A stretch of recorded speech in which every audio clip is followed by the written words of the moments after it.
এই ফুলটা দেখে তোমরা আশা করি সবাই খুব ভালোভাবেই চিনতে পেরেছো, এটা কিন্তু শিউলি ফুল। তো ওই অসময়ে ফুল ফুটেছে এটা দেখে আমি না অবাক হয়ে গেছি, তাই বোনকে দেখাচ্ছিলাম। তো যাই হোক, তো হ্যালো এভরিওয়ান, আশা করি তোমার সবাই খুব ভালো আছো, আমিও অনেক ভালো আছি। তোমার নতুন একটা ব্লগে তোমাদের সবাইকে ওয়েলকাম। তো এই দেখো এখানে এটা ডাল ভিজানো হয়েছিল, এটা হচ্ছে কলইয়ের ডাল। তো এখানে আমাদের ডালের বড়ি দেওয়া হবে, তার জন্য ঠাম্মা এখানে চাল কুমড়ো গ্রেট করে নিয়েছে ভালো করে। দিয়ে তারপর এখানে আমি সকালবেলা মা রান্না করেছিল খিচুড়ি, তো আমি ওটাই খেয়েছিলাম। খাওয়া দাওয়া করার পরে মা বলছিল চল তাহলে একটু বড়ি দিয়ে দিবি। তো তারপরে ছাদে এসে যে মার সঙ্গে আর দিদি ছিল একটা, তো আমরা সবাই মিলে এখানে ডালের বড়ি দিচ্ছিলাম। গ্রামের মেয়ে এটুকু যদি না পারি তাহলে আর কি পারলাম বলো।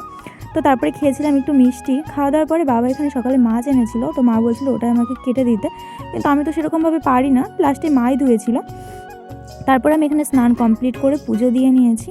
পুজো দেওয়ার পরে দুপুরে আজকে রান্না হয়েছিল আমাদের মাছ আর কপি ঘন্ট, তো ওটা দিয়ে আমি ভাত খেয়ে নিয়েছিলাম। আর বিকেলে ঠাম্মা দাদু আমি বোন সবাই মিলে এখানে আগুনের পাশে একটুখানি বসেছিলাম। তোমাদের ওখানে কেমন ঠান্ডা পড়েছে অবশ্যই জানি, আমাদের এখানে কিন্তু বেশ ভালোই ঠান্ডা পড়েছে। তো তারপরে একটুখানি সন্ধ্যার দিকে গেছিলাম বাজারে একটু ঘুরতেই আর কি, তো ওখান থেকে কিছু স্ন্যাক্স এনেছিলাম। তো ওটাই বসে বসে খাচ্ছিলাম আমি আর বোন সন্ধ্যাবেলা, আর একটু গল্প করছিলাম। জানো তো আজকে অনেক দিন পরে কিন্তু রাতে আমি আজকে একটু আলুর দম করেছিলাম। তো যাই হোক, আজকের মতো এইটুকুই, দেখা হবে পরের একটা ভিডিওতে।